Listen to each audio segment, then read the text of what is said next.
Hey, welcome back to ScreenCrush. I'm Ryan Airy, and today we want to answer the big question, is Marvel back, or did they never go away? You came back for me. No, I never really left. I was still processing the return of Hugh Jackman when Marvel announced that Robert Downey Jr. is going to return as Doctor Doom, which raises so many questions. Downey is a once-in-a-generation actor who could give us a comic-accurate Victor Von Doom, but there's also a cynical approach to all of this. You could say that Marvel is just going back to the well instead of trying something new. Or you could say that they are course-correcting what wasn't working. Unlike those knuckleheads in Washington, D.C., am I right? Careful. Now, a little later, I'm going to talk to Colton Ogburn and Cameron Caskey to get their thoughts on this, but first, I want to explain what we mean by is Marvel back? And you guys know I'm not a Marvel basher. I love the MCU. I liked the Marvels in Quantumania, but I'm also not afraid to call out when I think the studio is making mistakes. I am rooting so hard for Marvel because I love the MCU. I love you 3000. I used to rewatch every MCU movie before the next one came out, and now I have my dream job thanks to you guys. And I'm excited about the Downey announcement, and that is why we made this RDJ is Doom parody shirt and the Somehow RDJ returned for sale at our merch store. This is in addition to the Don't Be What They Made You tribute to Logan, X-Men Nighthawks, Best Bubs, I Can Do This All Day, Ross 24, and many other shirts. Shopping our merch store helps support our channel so we can make videos like this for you guys, and we have a lot of fun designing them. Links are below. So let's explain how the MCU got here. Before the pandemic, the Marvel Cinematic Universe was at their highest creative and financial success. Endgame was, well, you know, you were there, it was Endgame, it was incredible. Assemble. But certain cracks were already showing. Sony was backing out of the Spider-Man deal. They just fired James Gunn, who was also set to supervise Marvel's cosmic stories, according to rumor. Little birdie told me. And then, during the pandemic, we lost Chadwick Boseman to cancer, and the entertainment industry shut down. Marvel lost their best director, their new franchise star, and the ability to make movies and shows. Stop falling apart! And this is right when Disney's new CEO, Bob Chapek, took the reins. His response was something close to panic, as he reportedly ordered his divisions to focus on Disney Plus releases. He pressured both Lucasfilm and Marvel to announce projects that were just in early development, and then they watered down the Pixar brand with straight-to-streaming releases, and then they forced Marvel to increase the output of their shows. This assured that Marvel would go from telling stories to making content. Although it didn't start off that way. Marvel and Disney Plus launched in 2021 with home run after home run, with shows that were produced before Chapek took control of the company. But then we got the weird announcements of like the next wave of Disney Plus shows. They were branching into new characters like Moon Knight, She-Hulk, and Ms. Marvel, all of whom have popular comics and would work great on screen. And for the record, I love all those comics. But then, you know, we got Agatha, Echo, Ironheart, who's never been my favorite hero, but I did love the character in Wakanda Forever. To be young, gifted, and black, though, right? Y'all probably don't say that in Wakanda.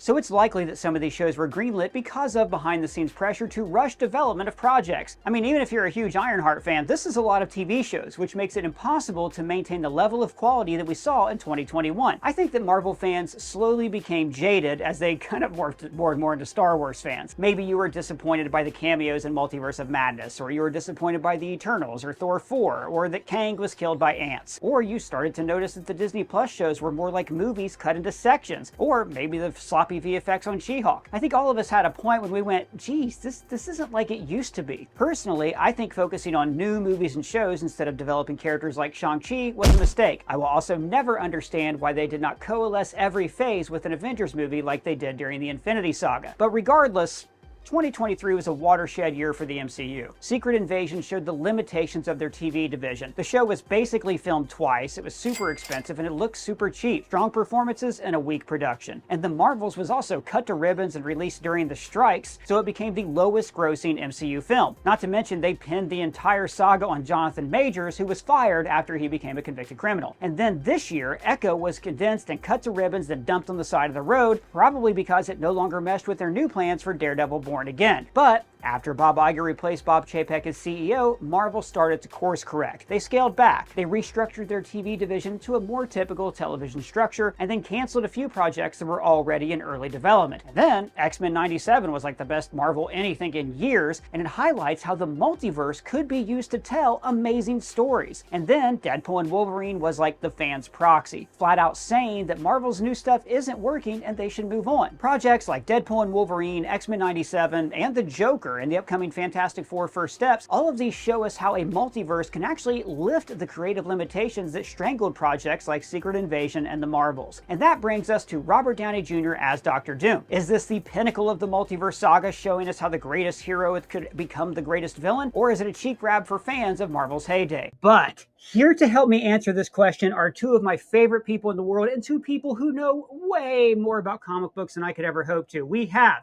actor and activist Cameron Kasky and professional fan, and of course, ScreenCrush's own Colton Ogburn, who, let's never forget, is trapped in our television but doesn't know it, so please don't tell him. Cameron, I want to start with you. I know you have a lot of thoughts on this, right? Marvel's been in a slump. Skipped SDCC last year. They just opened what's going to be $1 billion movie with Deadpool and Wolverine. They went into SDCC and they had to show up big. They had to show the fans, hey, we're back on track. We don't need Kang Dynasty. We've got something even better for you. So I guess my question to you is the topic of this video. Do you think this move means that Marvel is back? Well, anything I say that is the least bit negative or critical of these movies is because I love them so very much that I want them to be as good as possible. And ultimately, these people will continue to have my business. And regardless of what I think about any of their decisions, I will probably be seated and paying $25 for a ticket anyway. That being said, I think the idea of Marvel being back is a little dramatic for a few reasons. One of them being that Deadpool was marketed as this movie where Deadpool was going to go in and save the MCU. And yet there wasn't really any MCU in it. There were clips of the MCU on TVA screens reminding us of better times, but pretty much all of it takes place in other universes. Also, I would add the TVA didn't really feel like the TVA from Loki, and connectivity used to be Marvel's strongest element, but I'll admit that's a little bit of a nitpick.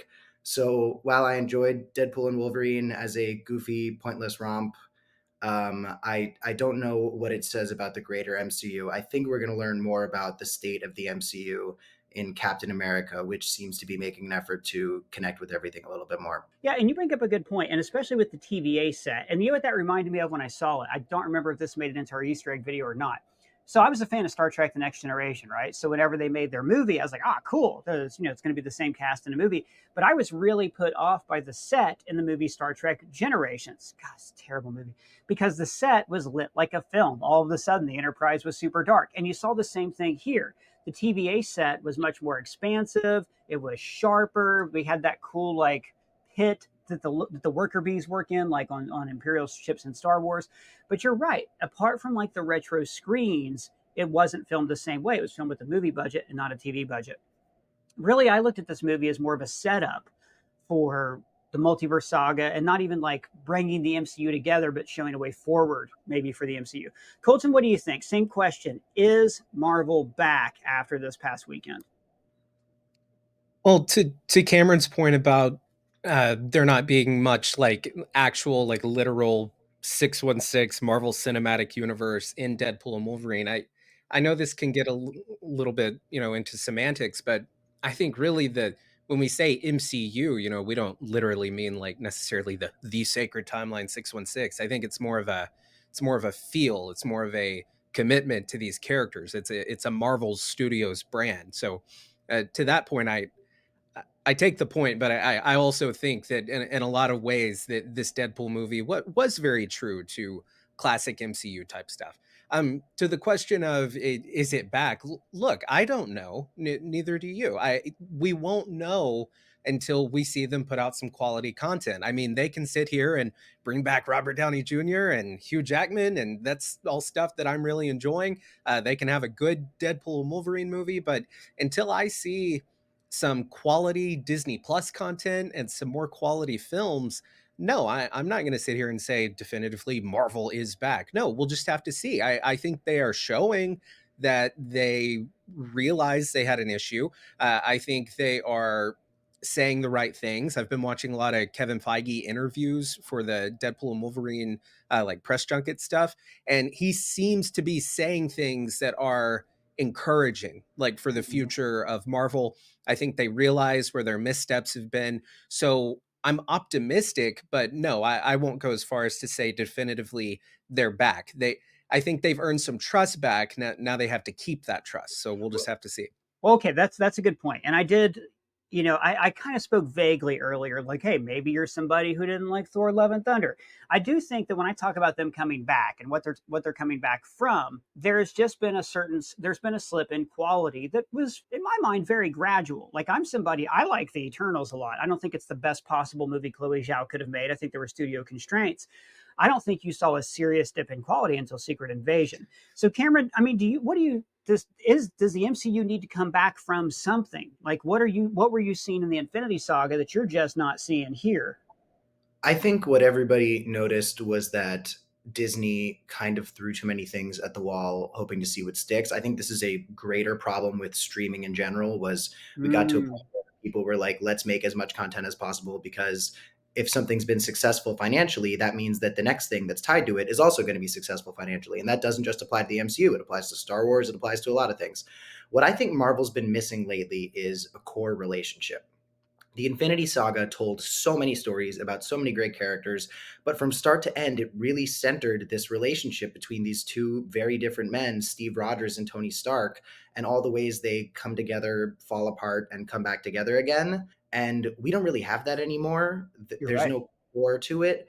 And I think that when you thought about the MCU during the Infinity Saga, there was this feeling that we're watching this relationship between these two people evolve. This Tony Stark having grown up with this sort of animosity towards Steve Rogers because his father, who he didn't get enough love from, would never shut up about Captain America, and Captain America seeing Tony Stark as this representation of many of the faults of the modern man who isn't as classic as someone like Steve Rogers is. And the way that they both changed as people because of each other was so compelling. And of course, on the side, we had the Guardians of the Galaxy, who had their own full stories. We had Peter Parker, who had his own as well, and all these other great characters. But there was sort of this, excuse me if you are not a musical theater fan, but Elphaba and Glinda from Wicked element Absolutely. to It's a good reference. and Tony Stark that felt like the core of the Infinity Saga. Now I'm looking at the Multiverse Saga, and they are reaching so far away from a core that they are even reaching into dead franchises. So it's strange. I almost think and this is not because they're the new Iron Man and Captain America. I almost wish I could see Sam Wilson and Rhodey be the core relationship, because they have a lot in common. They are both the best friend of a legendary superhero who is gone forever, stepping into their mantle as a black man. And I feel like you can do some really interesting stuff with that. And they sort of began to during that conversation in Falcon and the Winter Soldier, where Rhodey is talking to Sam Wilson and being like, "Yep, we are both a famous superhero's black best friend. Look at all the intricacies that come with that." And I would love to learn more about that and how they feel about each other and how they feel about taking the mantle. And there's something about them stepping forward that they can use to reflect the MCU moving beyond this core relationship. Yeah, and when you look back at the multiverse saga so far, if I'm going to say there's one character who has been criminally mistreated, it is Rhodey. I mean, here's somebody who's been around since the first MCU movie, who did have this really interesting dynamic with Tony, where he worked for the government more than he worked for Tony, and then he got pushed back, pulled one way or the other. He's injured, and Secret Invasion just was like, oh no, he's a Skrull. Well, for how long? Like, if we just kind of keep getting told Armor Wars is coming. Armor Wars should have been first film of Phase 4. I mean, this is a guy who in the comics takes over being Iron Man. We expect him to be Iron Man. And if you're going to try to find new versions of these characters to replace these actors, you're right. Those are the first two people they should have looked at. So that's been criminally mistreated. The Infinity Saga as a whole, though, was about found families. Like, I know that everybody's like, oh, all these daddy issues, but there were daddy issues to make it necessary for people like Tony and Steve to go out and find new families. I think that's the theme that permeates just about every film. Colton, the other day we were having a talk back, and you said something that really started to burn my neurons up. You were talking about the theme of the multiverse saga and how you thought Robert Downey Jr.'s selection fit into that theme perfectly. Can you talk about that for us for a little bit? Yeah, and I want to say, I think Cameron makes an excellent point about the Infinity Saga. It had a through line. It had heart. The Multiverse Saga does not have that. The individual projects themselves may have, a through line, like within that show, within that specific story, with that specific character. I know She-Hulk isn't super popular, but I enjoyed it. I thought it was a fun time. But what the saga as a whole is missing is the interconnectivity, the through line of the story. So I think that was really well said. Yeah, in terms of the theme of the multiverse saga, we have seen Loki, who perhaps second only to Thanos was like, the villain. He was the villain in the Avengers. And what we saw in the multiverse saga is we've seen him take that hero's turn. And I think the theme of this saga is how choice and decisions and the different paths you take can really alter you as a character. It shows that gray barrier there is, like, when it comes to good and bad, and how it's not as simple as just being good and evil. It's not black and white. And I think they had a lot of opportunity to explore that with other characters, not just Loki. It seems like they just kind of lost the plot. And I think that's Mhm. because Kevin Feige has been stretched so thin. Don't get me wrong. I know that there are other creatives that help make the Infinity Saga what it was. Great But let's producers be like honest, Nate that Moore, Brad Winderbaum, etc. Yeah, yeah, but I mean, let's be clear. Feige is the brains of that operation. It's absolutely. his thing. And when he got stretched so thin with, Bob Paycheck coming in and all of that, I think it really wrecked shop over there. And I think they got cocky in a sense, maybe not Kevin Feige specifically, but Disney, Marvel Studios, whatever. They thought, oh, we're just going to put out stuff that's decent and we'll throw the Marvel Studios banner on it and it'll be super successful. No, and I mean, maybe that was, a safe estimation, but clearly it's not working. And just to go back to what Cameron said, they have got to reestablish a through line for these films and for these shows. You've got to make the audience care. And so, to answer your initial question of the theme of the multiverse saga, the theme is choice. The theme is who you want to be. And I think She-Hulk I know I keep going back to She-Hulk, but I think She-Hulk handled that well. Falcon and Winter Soldier handled that well. Seeing Mhm. Sam, learning to become Captain America. That's the overall theme of this saga, but there's no, I almost feel like you have to, have this type of job where you your job is to analyze this stuff and then you realize, oh, there's the theme, but Mhm. it's not, I don't think it's breaking through to the No, general and audience. you're So right. And to your point about Kevin Feige, this book, MCU: The Reign of Marvel Studios by Joanna Robinson, Dave Gonzalez, and Gavin Edwards, has a one sentence in it that really summarized post Endgame, which is Kevin Feige has achieved creative control, but not necessarily quality control. So I think he got one of those Twilight Zone wishes where he was completely put in charge of Marvel Studios at exactly the time nobody would want to be put in charge of Marvel Studios. So I love that analysis. The theme is about choice. I agree completely that they don't have that central relationship. It's funny though, because as comic book readers, when we step back and we look at the characters at play here, had they known that Doctor Doom would have been the big bad of Secret Wars and Doomsday from the start, they would have been like, oh well, we should introduce Reed Richards in Phase 4, or or some other type of variant or something like that. I think, but the way they've done it, it's startling how they didn't really have a plan for that relationship or a plan for Avengers movies. So I think when I talk about is Marvel back, what we're really saying is, does it seem like there's a plan instead of just all these various projects that we have to pump out on Disney Plus because of the pandemic? But the real thing here, look, Deadpool and Wolverine came out. We can talk about, okay, so here's all the Fox variants, right?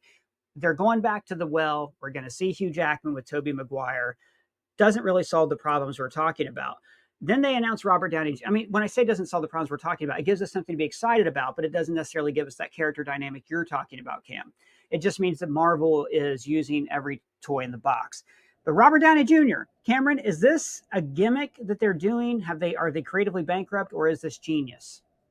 Well, first of all, I feel compelled to say that I'm back home in Florida with my family for a couple weeks, and My they condolences. have the Doug plushie. Hey, there it is.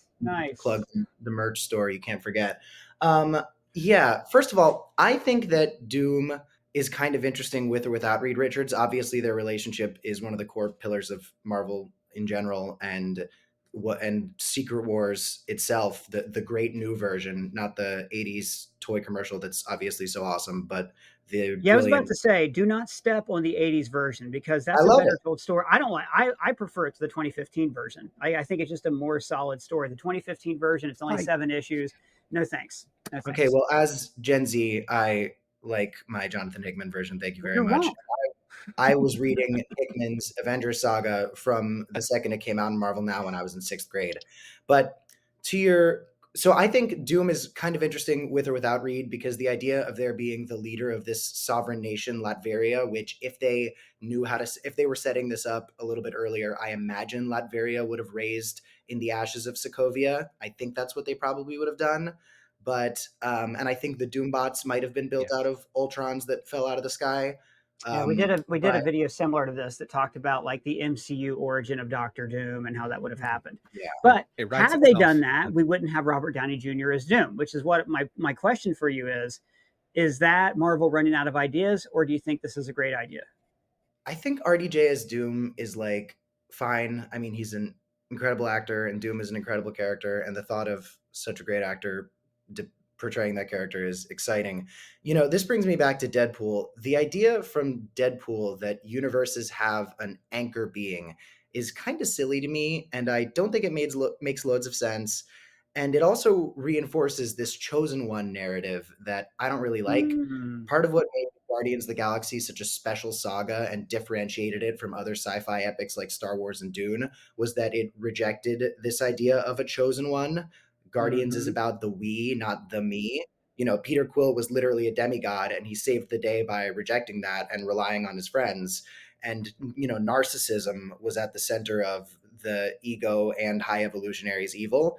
And look at the Mhm. Avengers. It's about putting aside your ego, putting aside who you are, and uniting to save the world together. So the idea of there being one individual at the center of the universe is a cheeky and fun allegory for Hugh Jackman and Fox, but it's kind of antithetical to so many of the themes that made the MCU resonate with me, including found families, which we had just discussed.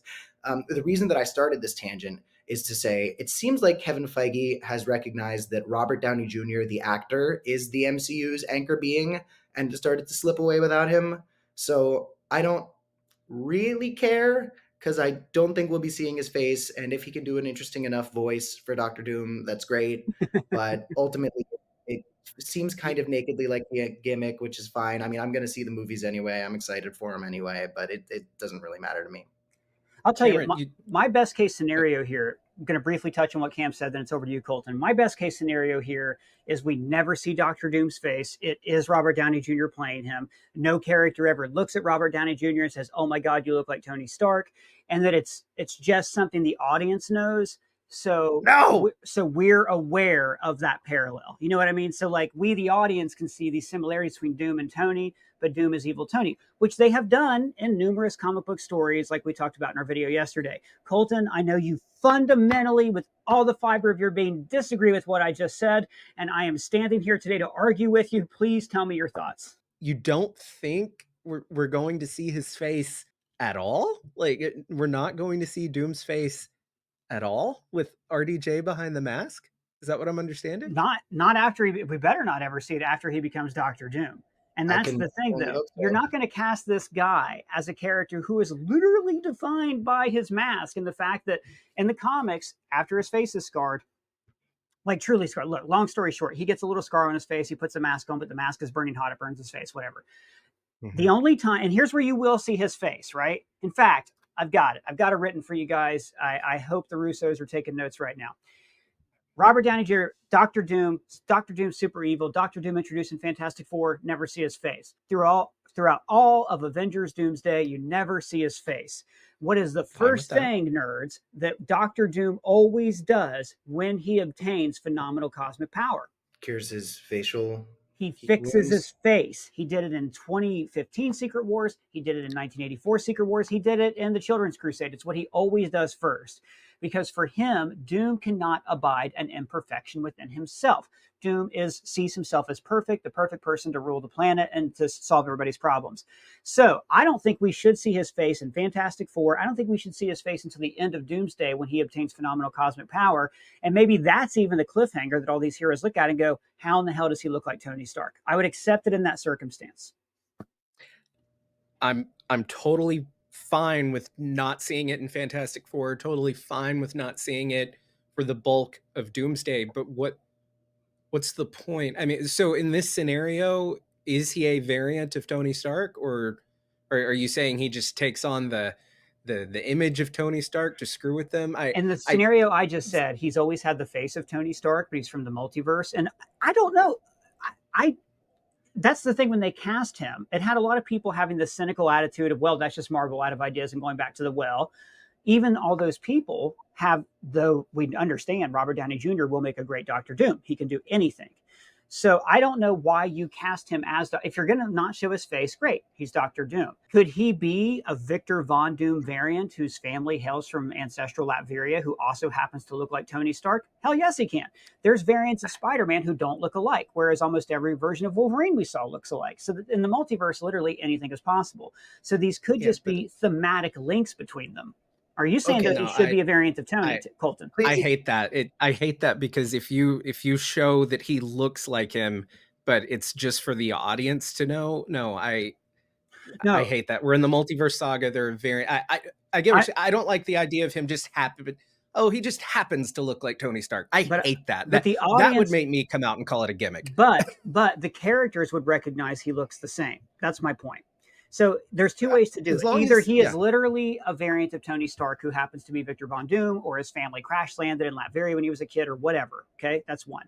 The other way is you leave it more subtle and thematic, where yes, the characters recognize he looks like Tony Stark. Oh, this Victor Von Doom guy's a variant of Tony Stark. In this universe, Tony was born as this other guy. You could keep it that way, or you could just never acknowledge it. You've got to do something with it, because it's if Tom Holland sees him without that mask, he's not going to go, oh my God, is that the guy from Tropic Thunder? No, he's going to be like, that's Tony Stark. And I don't want it to be, oh, the resemblance is uncanny. No, if you're going to have it be him, it's got to be him. He's a variant of the same guy. Might Doug and I chime in for a moment? Please. Yeah. Okay, so I'm not going to do the voice. I can't do it. But only Doug can do Doug's voice. Thank you. So the multiverse has had an actor problem the entire time. In one universe, it's John Krasinski as Reed Richards. In one universe, it's Pedro Pascal. In one universe, it's Benedict Cumberbatch as Stephen Strange. And in every other universe, it's Benedict Cumberbatch as Stephen Strange. So they have not hidden the design. And it's Anson Mount in the MCU, and it's Anson Mount in the Illuminati universe. It's the same. Let's face it, it's not Anson Mount in the MCU. There's no way that they're going to say that show. Regardless, it's used very nakedly as a casting gimmick, and we all know it. And in some universe, Stephen Strange is somehow the same Stephen Strange in every universe. And you could say that maybe that's because he's an anchor being, but then Logan, an anchor being, is also sometimes Henry Cavill. So the idea of it being Robert Downey Jr. and somehow he's also Victor Von Doom is even more contrived and complicated than that. It's like it's Robert Downey Jr. in one world is Tony Stark, and then in another world, no, it's actually Victor Von Doom, who, by the way, is Romani in the comics, but whatever. And so are Pietro and Wanda. Isn't that what I said?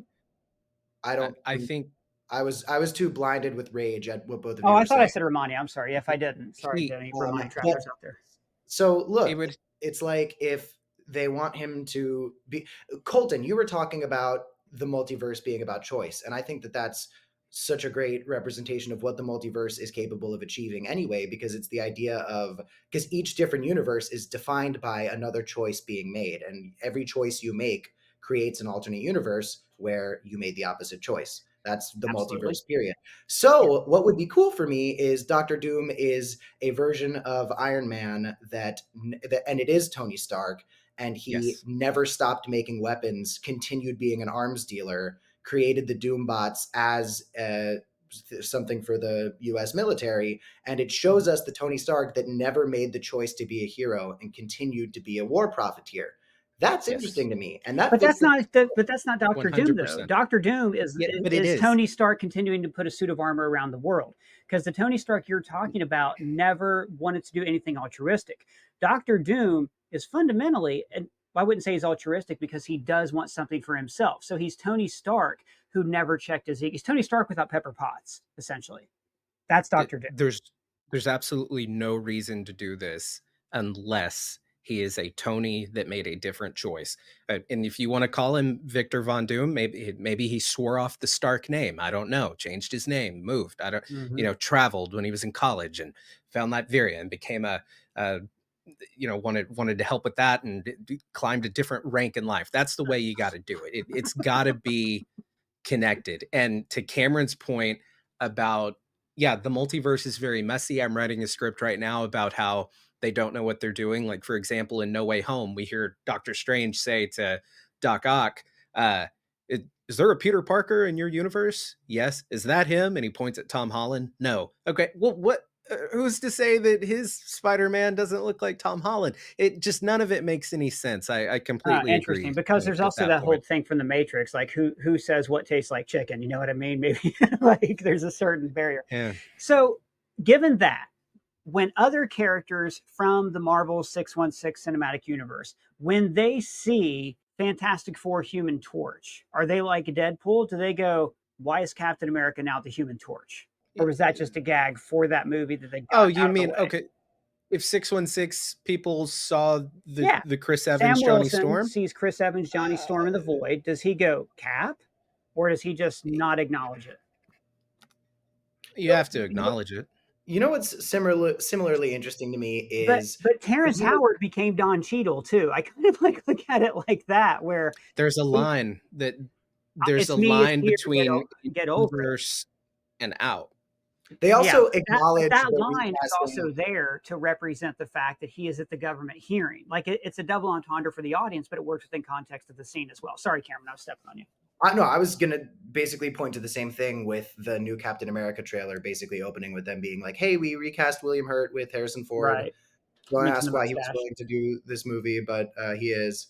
Yeah, my eyebrows are very raised. Another thing that I'm similarly interested in is, from everything we've seen, it seems as though Deadpool is going to be in Secret Wars, and considering the box office success of Deadpool and Wolverine, it seems as though we can confirm that, and probably that Hugh Jackman will be as well. Mm-hmm. So one thing I'm wondering is, are they going to let Deadpool break the fourth wall in Secret Wars? Because him doing that in a greater narrative that's about all these other characters kind of sounds a little jarring.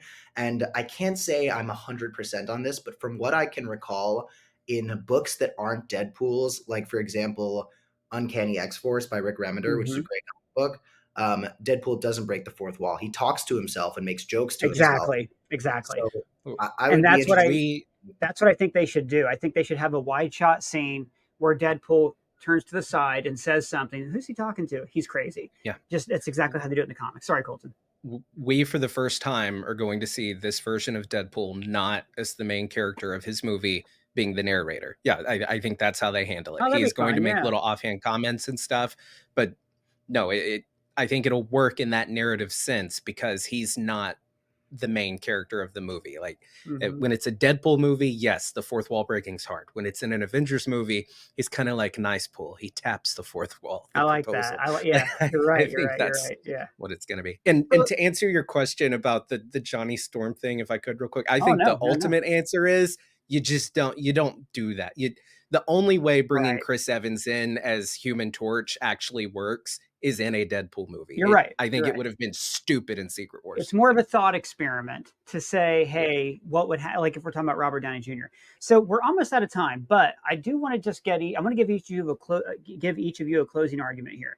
I want to know, what is it after like this new day for Marvel? What is it they need to focus on to bring fans back, to bring you back, or whoever? What do they need to focus on going forward?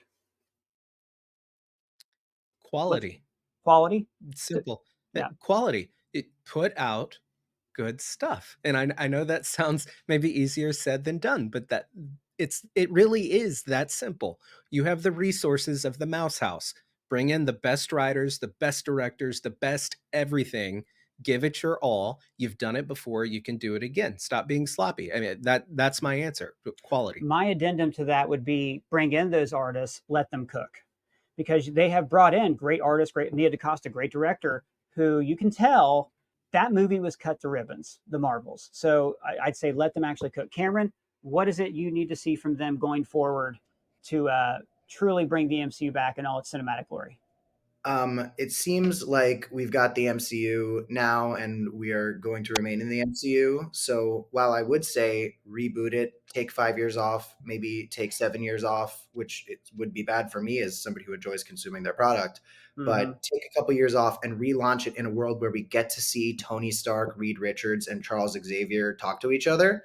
Because the idea of introducing mutants, which canonically have been around kind of forever, and sure, there could be a spike in the mutants, and they could be emerging more and more, maybe because of the snap, which is something you told me over lunch a couple years ago, I think. I think it makes total sense. Yeah. But the idea that these people who have been around forever are actually just now popping up with the Avengers already gone, and we don't get to watch, the way that Tony Stark was this kind of mentor figure for Peter Parker, helping him develop new technology and all those other things. I'd much rather him have done that as an intern at the Future Foundation, learning from Reed Richards, and maybe that's where he meets Shuri, and maybe that's where Peter and Shuri meet Riri Williams, and suddenly there's connectivity, and it all connects to the Fantastic Four, and it can connect to other stuff, and there could be an Illuminati. Right now, we are in a situation where they're going to add the mutants, and they're definitely going to do that because X-Men 97 was such a tremendous success, and it sold a lot of toys, and it was amazing. So I guess while we're in the MCU, if I were to tell them one thing, it would be, remember that the best products come from stories that have beginnings, middles, and endings. I don't think anybody in the MCU had a better story than the Guardians.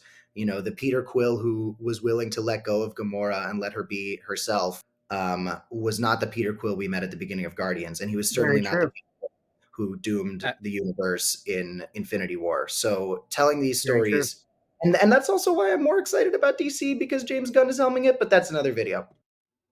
Cam, I think everything you just asked for is certainly going to come after Secret Wars. I think that's exactly, Marvel's going to be kicking it long after we're gone, I think. So, they've got decades to tell more stories. Yeah. Well, guys, that's been great. And both Cameron and Colton's social links are below. Thank you both for joining me. And I agree. I think that what we're seeing come up next is a reboot after Secret Wars that will restart all of these characters. And God willing, we will get to see the actual Illuminati. Because Marvel will have the rights to these characters from the start. Hopefully we do have a cinematic universe that's truly planned out from the beginning. But we want to hear from you guys. I still, like the Robert Downey Jr. casting, is still throwing me off. I want to know what you think down in the comments below or at any of us on X Twitter. And if it's your first time here, please subscribe, smash that bell for alerts. For ScreenCrush, I'm Ryan Airy.